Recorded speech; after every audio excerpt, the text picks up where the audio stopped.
మోదీ 3.0 మీద అనేక రకాలైన స్పెక్యులేషన్స్ గడిచిన కొన్ని రోజులు నడుస్తున్నాయి. కానీ 1, 2, 3 సేమ్ మోడీ అని చూపించే ప్రయత్నం ఇది. नहीं, Modi 1, 2 is different and Modi 3 will be different. Definitely, when you are dependent, ఒక ఇద్దరు పార్టీస్ స్ట్రాంగ్ డిపెండెంట్ అయినప్పుడు డెఫినెట్గా డిసిషన్స్ కూడా ఎఫెక్ట్ అవుతుంది. ఎందుకంటే ఫస్ట్ టైం సెకండ్ టైం ఎంత స్ట్రాంగ్గా ఉన్నాడు, ఇంటర్నేషనల్ ఫిగర్గా ఇంటర్నేషనల్ లీడర్గా ఉన్నారు. ఈవెన్ ప్రొజెక్ట్ చేసుకోవచ్చు, బట్ డొమెస్టిక్గా మాత్రం డెఫినెట్గా తను ఈ has to follow the coalition partners ఎవరెవరు ఉన్నారు, పర్టికులర్లీ తెలుగుదేశం కానీ మన జేడీయూ కానీ అండ్ లోకల్ మనకు వాళ్ళకి డిమాండ్స్, ఈ అలయన్స్ పార్ట్నర్స్ డిమాండ్స్ ఉన్నాయి, అన్నీ చూసుకోవాల్సి వస్తుంది.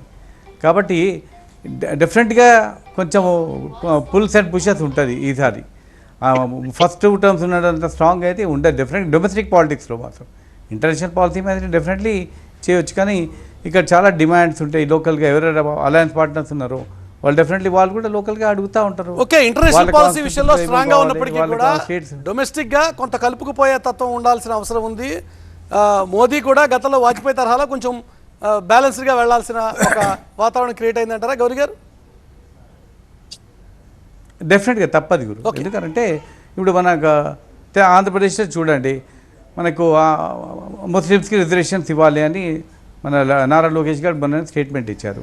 కానీ దీని Bharatiya Janata Party by and large oppose to it. అది ఒక రిలీజన్కి మనకు రిజర్వేషన్ ఇవ్వాలని అపోజ్ చేశారు. ఇలాంటి చాలా డిమాండ్స్ వస్తూ ఉంటాయి.